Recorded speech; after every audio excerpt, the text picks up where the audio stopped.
क्रोनीफेरेंस देखते हैं next NCERT में क्लास 6 का 4th चैप्टर है मानचित्र। देखिए इसमें 2-4-5 क्वेश्चन इंपॉर्टेंट है। मानचित्र क्या होता है? देखिए मानचित्र हमारी विभिन्न ज़रूरतों के लिए आवश्यक है। जैसे कुछ मानचित्र एक छोटे क्षेत्र, कुछ जैसे कहाँ जाना कैसे जाना उसका नक्शा पूरा बताता है। अब कहेगा कि मान लीजिए कि एक छोटे जगह को दिखाना है ना, तो ये कहलाता है बड़े मानचित्र में, बड़े पैमाने वाला।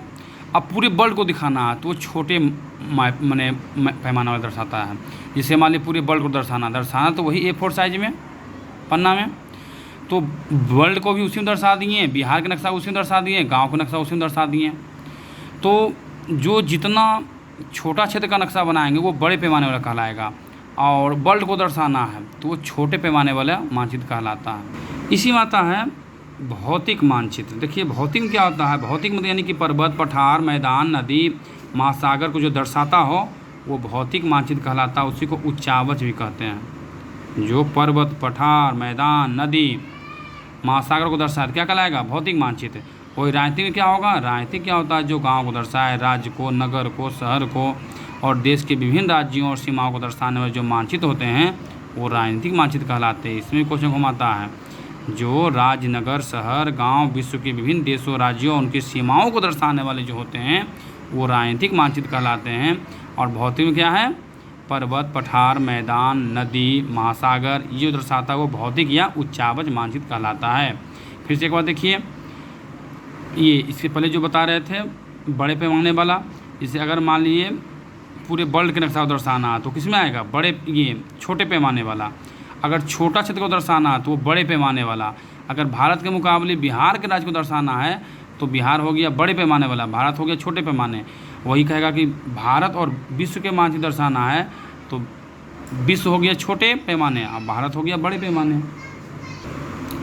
एक है थीमेटिक मानचित्र, जैसे सड़क हो गया, वर्षा मानचित्र, वन हो गया, उद्योग हो गया, इसके वितरण को जो दर्शाता हो ये क्या कहलाता है? थीमेटिक मानचित्र कहलाता है। क्या कहलाता है? थीमेटिक। और फिर कर देखिए इसके 3 घटक भी हैं। मानचित्र के 3 घटक हैं।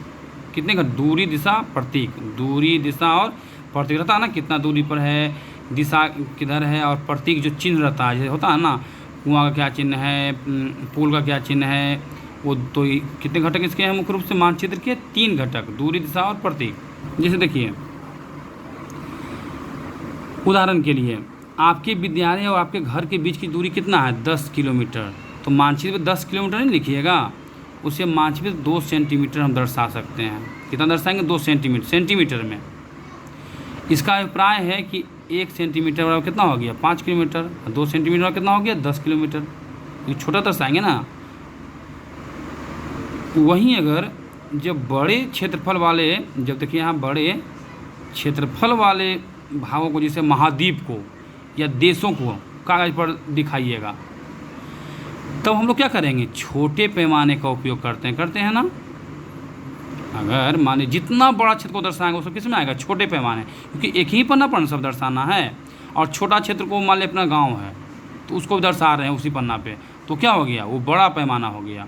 और छोटे पैमाने किसको दर्शाते हैं? महाद्वीप को या बड़े बड़े देश को। ठीक है, देश को दर्शाएंगे तो छोटे पैमाने पे। अब देखिए जैसे मानचित्र पर अगर 5 सेंटीमीटर यानी स्थल के लिए 500 किलोमीटर को दर्शाता है, यानी कि इसको छोटे पैमाने वाला मानचित्र कहते हैं। छोटे पैमाने वाला मानचित्र कहते हैं। एक बार आप देख लीजिए, जब एक छोटे क्षेत्रफल, बहुत छोटा है, आपका गाँव हो गया वाले भाग, जैसे आपके गाँव, शहर कागज़ पर लिखना हो, तब हम बड़े पैमाने का प्रयोग करते हैं। क्या करते हैं? ये ध्यान देना है, जो भी छोटा क्षेत्र का जगह बना रहे हो क्या किस पैमाने पर? बड़े पैमाने पर है ना दिया हुआ। जैसे स्थल है ना, कोई भी स्थल आपका है, स्थल पर 500 मीटर है, उसको 5 सेंटीमीटर दर्शा सकते हैं। इस प्रकार मानचित्र को बड़े पैमाने वाले मानचित्र भी कहते हैं। बड़े पैमाने वाले मानचित्र छोटे पैमाने वाले मानचित्र की अपेक्षा अधिक जानकारी प्रदान करता है। सही बात है, ये भी क्वेश्चन दे सकता है कि बड़े पैमाने वाला मानचित्र ज़्यादा जानकारी कि छोटे पैमाने वाला? तो छोटे पैमाने वाला देगा ना, क्योंकि छोटे पैमाने वाले में पूरे वर्ल्ड आ गया, भारत आ गया, और बड़े पैमाने में क्या आ गया? बस छोटा सा क्षेत्र आ गया अपना गांव का, या एक घर का नक्शा बना रहे हैं वो सब आ गया, छोटे बड़े पैमाने में आ गया। तो छोटे पैमाने वाली जानकारी ज़्यादा देता है।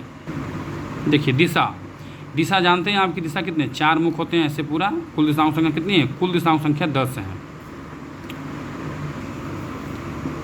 देखिए एक दिक्सूचक क्या होता है, दिक्सूचक जो है इसका क्या होगा, इसकी सहायता किसी भी स्थान की दिशा का पता हम लोग लगा सकते हैं। ये एक यंत्र है जिसकी सहायता से क्या कर सकते हैं, किसी दिशा का पता लगा सकते हैं। पहले के ज़माना में ऐसा ही होता था। इसकी चुंबकीय जो सुई रहेगा ना, वो हमेशा उत्तर दक्षिण दिशा में रहेगा। किधर रहेगा, उत्तर दक्षिण दिशा में रहेगा। प्रतीक, प्रतीक जो चिन्ह रहता है, इसे चिन्ह है ना, इसे देखिए ये चिन्ह है ना, ये अगर मान लें इस तरह से है तो ये बड़ी लाइन हो गया, ये मीटर लाइन हो गया, और अगर ऐसे तो क्या हो गया, ये रेलवे लाइन हो गया। अगर ये 2 लाइन खींचा गया तो समझिए कैसे सड़कें हैं, वो पक्की सड़कें हैं। अगर डॉट डॉट करके दिया गया तो कैसी सड़कें हैं, कच्ची सड़कें हैं। ये ऐसे कर दिया तो अंतर्राष्ट्रीय, और ये अगर ऐसे है तो ये क्या हो गया, राज्य वाला। ये अगर इस तरह से है तो हो गया जिला वाला। अगर ऐसे करके दिया तो क्या हो गया, ये हो गया नदी हो गया।